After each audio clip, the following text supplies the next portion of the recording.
Welcome to the Made It Past Midnight podcast, where real talk meets self-care. It's time for some late night laughs and convos with Tiffany. Thank you guys so much for tuning in to another episode. I have a special guest, Natalie. She is a sleep consultant. I am so excited to have her in the studio today. We met online. Again, another beautiful reason why I think online can be used as a great tool. But yes, welcome. Thank you. I'm so happy to have you on. I'm happy to be here. And your company is Nat's Sleep Consultant. Natalie Shellworth, sleep consultant. Okay. Yep. And that's the website though. natsleepconsultant.com Exactly. is where they can find you. Yes. Amazing. Well, thank you for making the trek over to Meridian. You're in the North End. I am. Okay. Yes, I love that area. I grew up there. It's a very special spot. Oh, so you're born and raised in Idaho. Yes. I Oh, moved away for college and I came back. But, where did you go to college? I went down to Humboldt State in Northern California. Nice. And then came back and did my master's through U of I. Nice. And you Don't like, judge me. hey, I'm from California. So did you like Humboldt? I did. Yeah. Going Very there cool. in a couple weeks to see some college friends. Oh, So, very cool. How neat. So did you, when you went to college, were you like, I'm going to be a sleep consultant? absolutely not. Didn't think so. What did you go into college for? Biology and zoology. Oh, very And cool. then couldn't figure out what exactly to concentrate in. And so I still have a full-time job and then have my sleep consulting on the side, but trying to make that more of a thing. But yeah, definitely not. Didn't ever think I'd be an entrepreneur. This is something totally new. Every person I have on and we talk business, we always say the same thing. Never thought Right. I'd be on a podcast. I'd be connecting online. I'd be an entrepreneur with my degree. But here we are. Yeah. Well, I love that. Marine biology. That's pretty neat. Yeah. My oldest son wanted to do that for a Really? moment. Yeah. Yeah. For a moment. Not anymore. I discovered that I also get sick on boats. So that didn't really, I would have had to be like an intertidal marine biologist, I think. The irony of that. Right? Well, very cool. Okay, so you graduated. I'm assuming, and what I've learned, so I'm in health wellness, I do nutrition.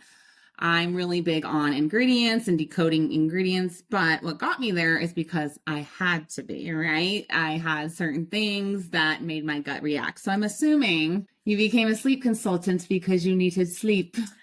Yes. No, the things I learned with my first son that led me to doing things completely different with my second son, and then just being like, where was that with my first son? And then just wanting to be more voice and helping more parents have that help. Yeah. Because I don't feel like we always, we don't have that manual, and we also don't have a lot of people telling us good information all the time. So, Well, no, we're relying on Dr. Google, which is the worst because that is not individualized help. It's AI. And so that's a whole other topic. right. Yeah, I wouldn't even think like, oh, there's a sleep consultant out there. For some reason, that just doesn't. So many people are like, you do what? And I've never heard of you. And they'll be talking, they've gone through a sleep consultant or what have you. And then they're like, they come to me looking and being like, I didn't know you existed. And I'm like, here I am. Yeah, where have you been all of our life? That's So where I was as a first-time mom. And I have to say, my first son did not sleep until he was like 3. And I did have those conversations with the pediatric guy, doctor saying, they always ask, how well's your kid sleeping on this? And I'd say he's not. And he did at one point give me a sleep consultant's info. Oh, okay. But I went home and Googled it and I was like, I'm not paying all this money. And I didn't take him serious. Well, that's the problem. He just kind of gave it to me, but there wasn't a push to be like, you guys really need to do this. It is worth every single penny. Because insurance doesn't cover it. does not. Yeah. No. So that's a bummer. So if insurance isn't covering it, it's like there has to be a platform where it's affordable. You can't. But had he taken the time to say, hey, your baby and you absolutely can and should be sleeping through the night, Yeah. I might have thought a little bit more about it and been like, okay, I can pull this together and pay the money. But it didn't seem like it was a necessity. Exactly. It was more as, oh, this is a common thing. Exactly. Yeah. Yeah. And it doesn't have to be. It does not have to be. Interesting. Absolutely. Okay. So start from the beginning. What was like, okay, I'm going to be a consultant. I'm going to help other people. And this is how I'm going to start doing this. So like I said, my first son didn't sleep till he was 3. We ended up doing the Ferber method, if you're familiar with that. I'm not familiar with anything. All I had was my mom and my grandma for guidance, right? Perfect, right? Yes. Well, got you where you needed to be. And it does sometimes. That's sometimes it works, sometimes it doesn't. And we'll get into the methods I use because I don't think they're probably the best, but we'll talk more about that. Okay. But what is this method called? So it's called the Ferber method. Okay. It's a step down from the cried out. Okay. So you put your child down in their bed, you leave the room for say 5-10 minutes, you go back in, you check on them for a minute, you leave for another 12 minutes, and you just increase that time in between. And they eventually figured out, but you're not in the room. You're literally sitting in the hallway, listening to them cry. Yeah. So like I said, it's just a step down from the cried out method. Anyway, fast forward, with my second, I had done more research and I started him out on a better foot to begin with. I learned that there are ways that you can create sleep habits from the get-go, not sleep training, just sleep habits. And then when he was about 8 months old, I knew that I wanted to drop the night feed, but I wanted to do it in a better way than I had with my first. And I came across what I am now certified under is the Sleep Sense program.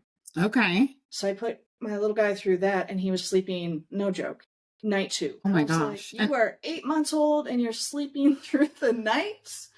So it's just one of those, like, I couldn't believe that it was really that easy. And I don't want to make it sound easy. Some cases are harder than others, but because he had those sleep habits, it really helped me. But you don't have to necessarily have those. Like, you can do sleep training in whatever stage you're at. Yeah.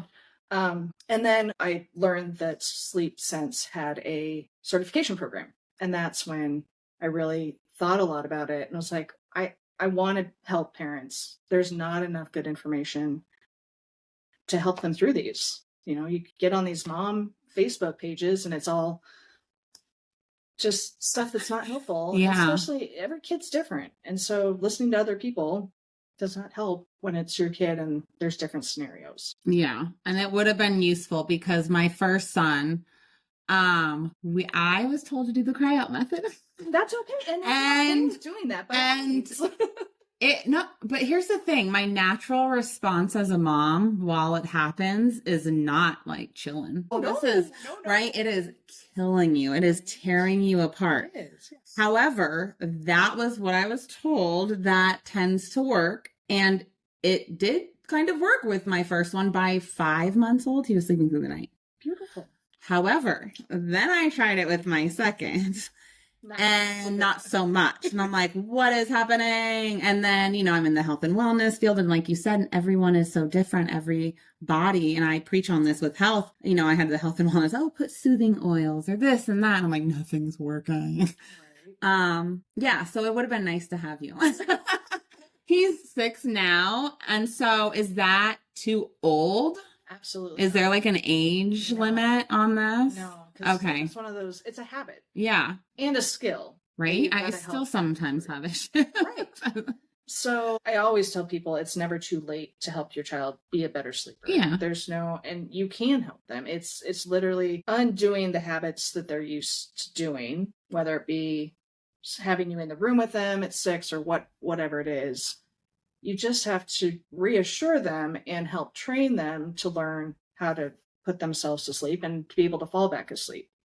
Okay. But no, never too late. And highly encourage not to keep going because it's going to follow them throughout their whole life if you don't deal with it. Yeah. Interesting. Okay. So we'll get into the mental health aspect of it in a moment. But are there a bunch of different methods or? There's a number. So you have the cried out. Yeah. Which again, none of them are bad. I shouldn't say, I don't like saying bad or worse. It's a comfort level. Yeah. Right? Like for mom and baby. Yeah. Exactly. The cry it out method absolutely can work if you're willing to listen to your child cry for a few minutes straight. Then there's the Ferber method, and then there's methods like mine. And I feel like a lot of us sleep consultants really use a very similar method. Mm-hmm. It's providing more support that but you're gradually working your way out. I start my parents in the room with the kiddo Mm-hmm. and then coach them through how to deal with the crying while you're helping them learn how to fall asleep independently and self-soothe. But you're working your way out of the room over a course of a couple weeks. Okay. Yeah. So it feels a little bit more, I don't like using the word gentle, but supportive. Yeah. Yeah. So you go to their homes and I help do them, not. or how does that work exactly? Like, say I'm a new customer and I'm like, I need some sleep, help me. Like, what would I do?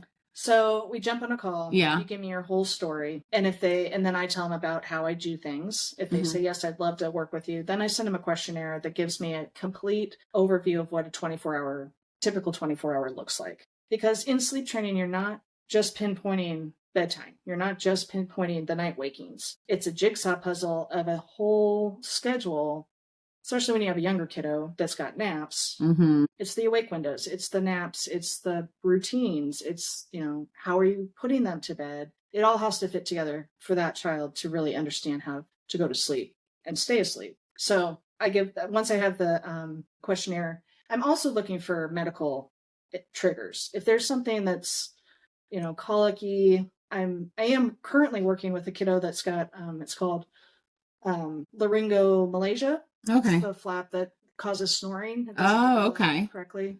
I mean, it does eventually, but anyway, I'm looking for red flags of like, no, I really need you guys to talk to your pediatrician and get that resolved before we can do sleep training. Or if I see, no, that all looks good, and really what you're telling me is a lot of habits that need to be corrected and help getting him to a different skill.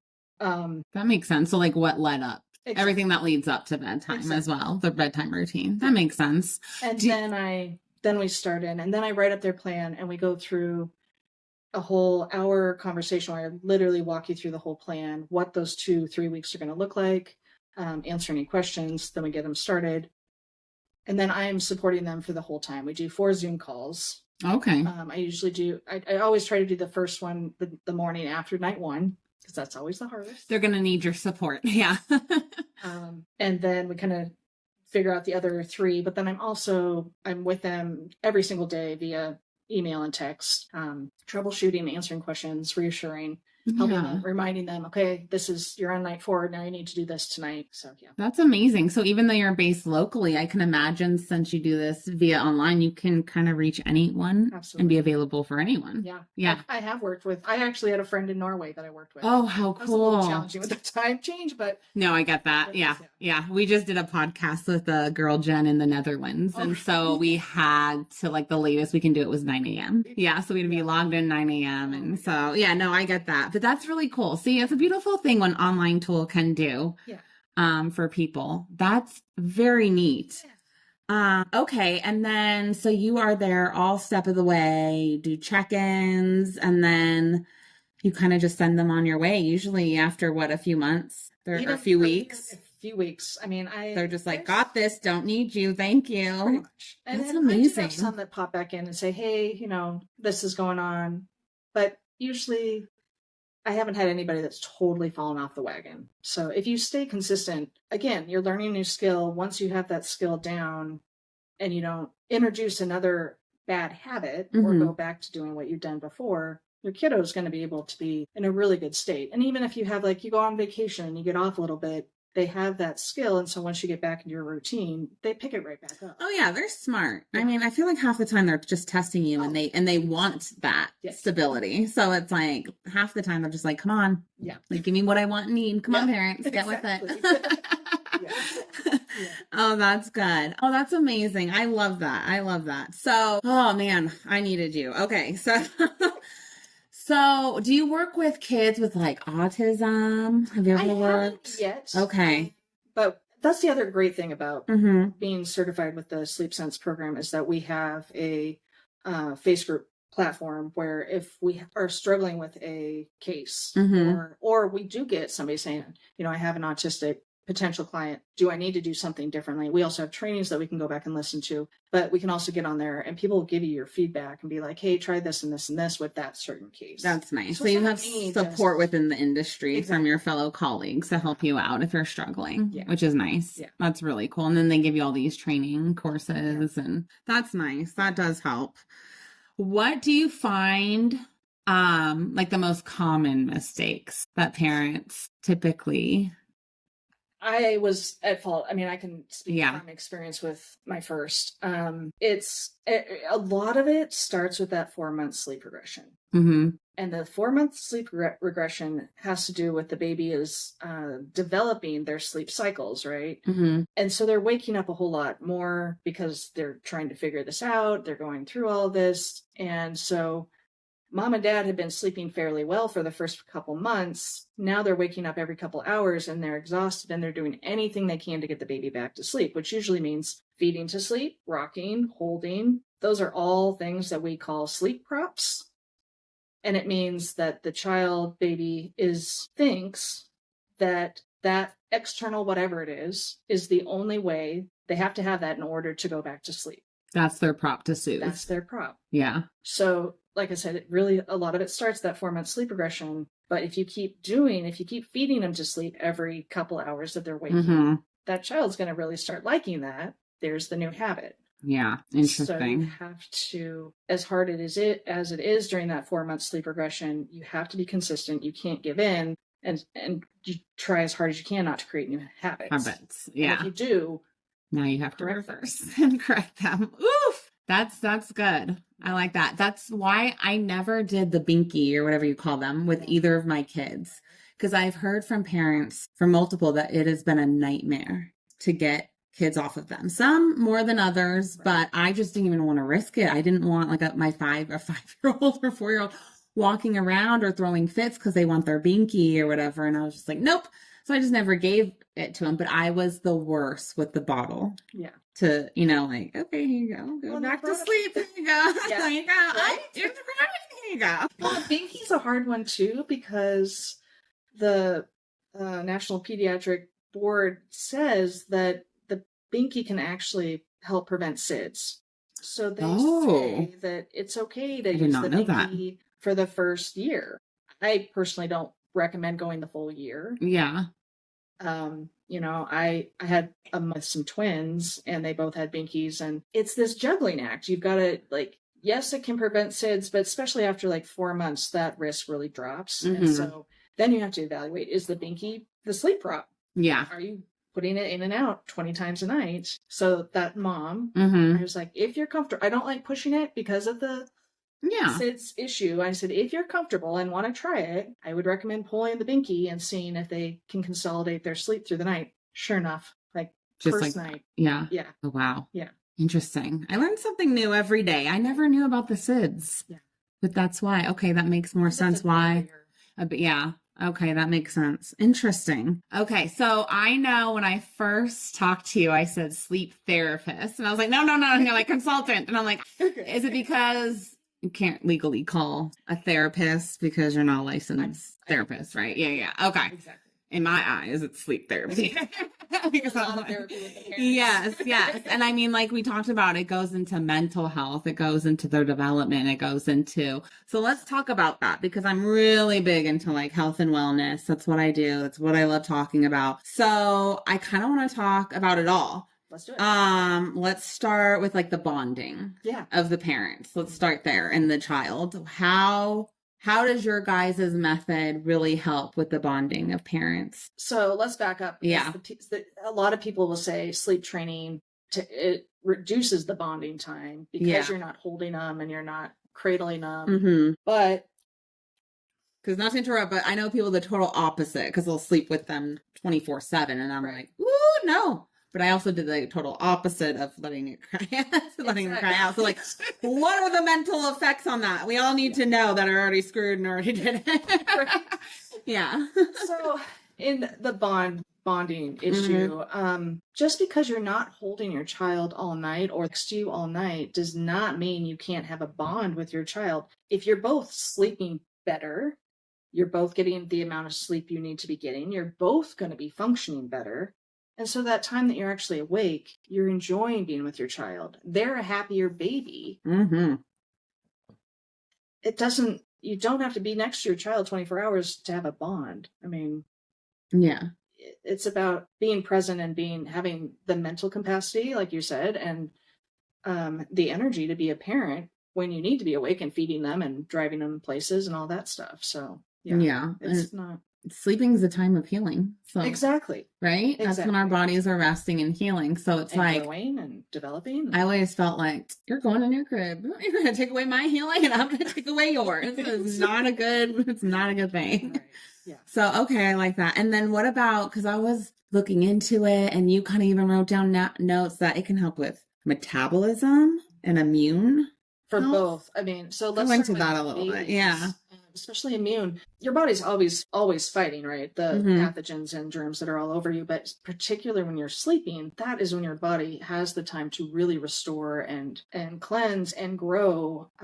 So if you are waking up, you or your child, but again, back to the baby, if the child is waking up multiple times a night, those systems are not operating to their full capacity during those sleeping hours when they can do the most work. I love the analogy, not going a little bit off, but with the brain development and it helps. The analogy is, I love that a child's brain is like a filing cabinet, but the filer can only work when the baby's asleep because your baby's absorbing all this information during the day, but it's at night that it actually gets plugged into the memory. So if you imagine your filer is working, but if your child's waking up 8 times a night, that filing is having to stop. Oh, I love that analogy. Yeah. So you're not getting as much input into their little brains. It's stick. Yeah. Yeah. Same goes for, growth. They're doing more of their growing when they're actually asleep. Yeah. Fully asleep. Yeah. So, and then, same for parents. It's just human nature that's when you do, like you said, your healing and your metabolism is kicking in. And yeah, it's a whole thing. I can only imagine you love when parents are putting TV on in the background. My very first client had how was she? I want to say she was like 18 months, and they put her to bed every night with the phone in front of her, watching a movie. And at night, if she woke up and was up for more than, 30 minutes, the phone went back on. And they knew that it was horrible, but that's the only thing that they could, because they created that. Yeah, exactly. Yeah, interesting. We broke that real quick. Oh my gosh, yeah, I can imagine. With that, I can imagine that'd be hard to break, but no, because you catch it early. They just were introduced that, so because they knew how. Yeah, they didn't want to do it. It was. I just mean for the baby. Was it easy to reverse? She wasn't too bad of a case. Yeah. Okay. Do you notice when they're older, it's harder to reverse because it's more time that's gone on with the bad habits? Yes. Yeah. That's why when I do work with kids over 2, it's usually a 3-week program versus my 2-week program. Yeah. Because you have to undo so much more. 21 days to start a new habit. Yeah. Exactly. And or reverse in that case. Yeah. But even with that being said, with older kids, you can actually talk to them too. So you can use a little bit more. I mean, it can make it easier and harder at the same time. Yeah. Because some kids don't care that you're going to give them a reward for staying in their bed. But others are. That's more of a boundary thing at that age. But when you can talk to them and try to reason with them a little bit, so it's kind of a give and take. They're tricky little suckers, man. They keep us on our feet. They never stop. Right. And then I really want to get into emotional regulation.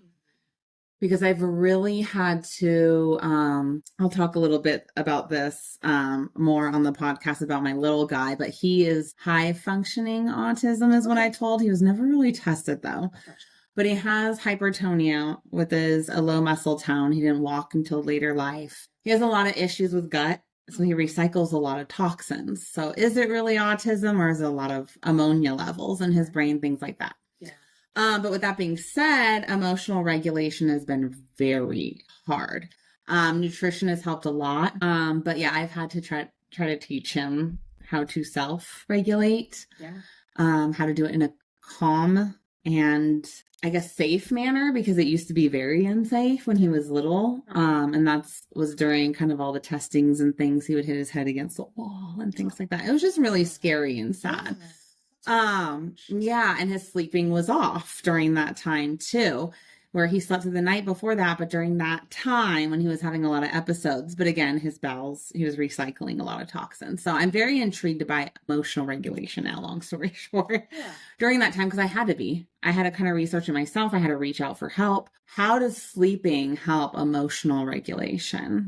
So for each age group, and obviously as a baby, they're shorter in time, but each group has a number of hours that are recommended for that age group. So like say a 4-month-old, you want at least 4 to 5 hours of sleep during the day, 10 to 12 hours at night. Okay. What about a 5 to 6-year-old? Asking for a friend. They should still be between 10 and 12 hours a night. And that's another thing that parents do not realize, and that, and they're pushing the bedtimes. But anyway, so yes, at be solid then, because I'm like, dude, this kid sleeps like 10 to 12 hours still, but we're thinking, oh, because they're like little mini humans, that they should be at like 8 or something crazy. And it's really, like, no. Up to about age 12 that they still should have 10 to 12 hours. Oh, wow. Yeah. Okay, that's when it changes around 12, 13. Puberty. Yeah. Is when, okay. Yeah. That makes so sense. when you don't let your body do what it needs to do and have the rest that it needs, you functioned on, we've all been trying to function on 5 hours of sleep. It doesn't work. Same for a kiddo. If you don't have the correct hours of sleep, it's going to throw everything off, including your emotions, because you're going to be tired. And when you're tired, you're crabby. So, yeah. Yeah. Amen. Yeah. Okay. Does so that answer your question? Yeah, it does. It does. When should parents seek help? Do you feel just in general before like they even have a child? Should they wait until they see, like, is there such, I guess my question is there such thing as a naturally good sleeper? Should they wait until they have their baby and see what the vibe is, or should they be prepared beforehand? It depends on, it does. You can do both. Okay. So there is about 70% of kiddos that actually do have, they come out and they know how to sleep. Oh, wow. That's a big number. Yeah. But 30% is also a big number, the kiddos that don't. And I have one of each. Yeah. Right. Yeah. So I get that. Okay. Yeah. So 30% of babies really need help figuring out and coaching of how to do this sleep thing. So it doesn't hurt if you're a first-time mom to do some research. Had I had the information about creating good sleep habits with my first, would it have made a difference? I think so. And just to know what you can be doing, even if they're a good sleeper or not, that's not going to hurt to help coach them from almost the beginning. Right? Yeah. But like I said, I work with plenty of people that haven't thought about it and are later on in the kid's life and realize that this isn't going to go away. As me, 3 years old for my son.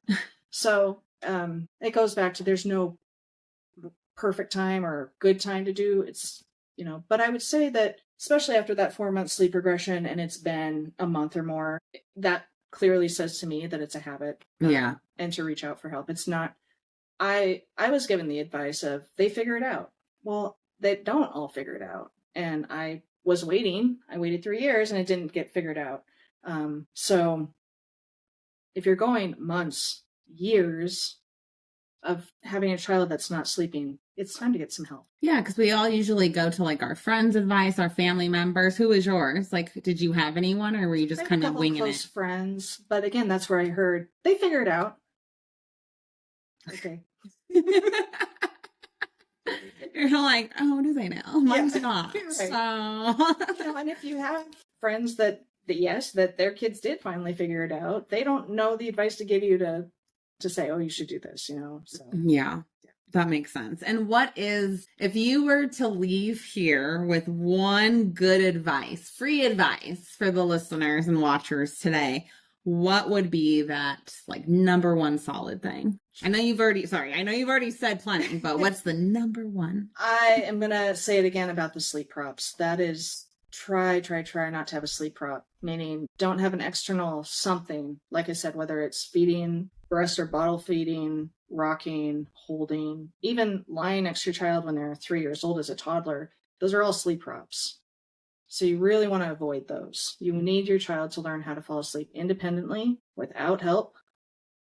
And that's the big thing. That really is. No, it's amen. Because even though he started sleeping through the night, you can create sleep props without even realizing it. 100%. And they manipulate you at this age. And it's wild. Like, he was just like, Mom, because I'm just like, oh, he's growing. And he ate all his dinner. Mom, can I have a snack? Right? Yep. And it was right before bed. Yep. And then without me even realizing it, somehow I got manipulated into doing it in a week. And then all of a sudden it was a thing. Like, oh, I need a snack before bed. And I'm like, wait a minute. Why is this now a thing? Right. How did this happen so quickly? Yeah, exactly. And he was literally throwing fits if he didn't get a snack or something before bed. Did he need it? No. Right. He wasn't dying of starvation. Yeah. He was fine. But it just happened so quickly, right underneath my nose. Didn't even realize that. And it's kind of interesting.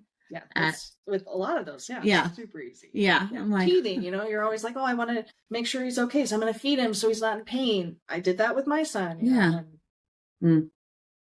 Year later, we're still feeding or nursing, and I'm like, so things like that. It's crazy, man. Okay, so I love that we found each other on Facebook. I do have to ask, I always like asking people this. How do you love running your own business? It's hard because I still have a full-time job, but... Which is smart. I always say don't put all your eggs in one basket, right? You should have, especially if you're doing entrepreneurship. Don't quit your day job. I would love to at some point. Yeah, right? But like, don't do it at first. So I love that. But how do you feel like managing? You're a mom of 2 boys? Yeah. That's so cool. We both have 2 boys. Love that. Boy, mom. So you're a mom of 2 boys. You're married. You have your full-time job, and then you're being an entrepreneur. Like, how are you loving that? I do love it. I think I find the most pleasure in really seeing the results that I get to help the families. Mm-hmm. I mean, it's rewarding. Today I'm on day 2 with a family, and yesterday it was all over the board with naps. They were still doing a carrier. Today he slept from 10 to 7 last night, and then his naps, he took a full 2-hour nap in his crib. And the mom sent me this text of, he fell asleep in 2 minutes, and it's been an hour, and just like a crying emoji of just being so overjoyed that it is going so well. It's just, it warms my heart to be able to help families get there. No, I get that. And then internally you're like, yes, exactly. My dude, he did it, Yeah. No, I like that. I do that with health and wellness journey. So when they feel better after taking a supplement or cutting back things we discussed, it's like, yes, it worked, or yes, they did it.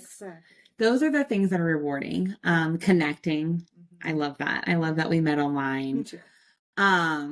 The hours, though, how many hours would you say you put into your business? It's really hit or miss. Yeah. I'm not consistent. It depends on what's going on with work. It's depending on, I need to do more. And that's why I'm trying to do more of like outreach stuff like this. Yeah, no, smart. Yeah. That's my one advice. I've been doing this. We're going on almost 3 years of podcasting, but that is my number one advice for you in this industry is connect for free. Exactly. Yeah. Do all the connecting for free, shake hands, kiss babies, do what you're gonna do. And literally, because you have a specific niche and it is a gem. Thank you. No, it really is, honestly. I will be hitting you up for my little dude, because he's 5 going on 6, and there's times that I'm like, dude, one last question. I guess me a last question, sorry. Do you believe in like full moons and like affect sleeping? It's okay if you don't. You could even say haven't gone down that rabbit. Yeah. It's a trip. Yeah. I loved it. I think some people are affected more than others. Okay. I don't know if it's all of us, but yeah, there's something about that. I'll give you We'll have to talk after. Okay. It's a trip. I started logging his sleeping. Oh, yeah. And every full moon he doesn't sleep. And I don't either. So when he was in my womb. So I wonder if like, I don't know, something. I've heard how like kids like can get on the same energy level as their parent. I mean, everything has frequency, baby. Like everything has energy. Everything. I mean, the moon moves tides. The water, we're full of water. So I always say that. It's just interesting. No, totally. So I'm always like, I wonder how exactly the moon affects our sleep. I'm assuming it's something to do with our body, the water, or I don't know really, but yes, we're on to something. Awesome. Well, yes. Okay. So one last time, if you want help regulating sleep for you, your little one, or even you're just about to have a kid and you want information, or your kid's even 7, 8 years old and you're having issues, she can be found at Nats, N-A-T-S, sleepconsultant.com. And then do you want to drop your like online platforms on Instagram, Facebook, anywhere you can be found on social media? Absolutely. On Facebook, you can find me at Natalie Shellworth, Sleep Consultant. And on Instagram, I'm just at Natalie Shellworth. Yes. Beautiful. Super easy to navigate, easy to find. Highly recommend. And it went by so quick. Thank you, Tiffany. Yes, it was such a pleasure to have you in the studio. Again, I love what you're doing. Very unique. And I really think you are doing a special thing helping families. Thank you. In a very healthy manner. That's my goal. Sleep is huge, and we put it on the back burner for some reason, and it blows my mind. Yes. Yeah. So, cheers. Cheers. Let's end with a cheers. Thanks for coming. Thanks for having me. Yes.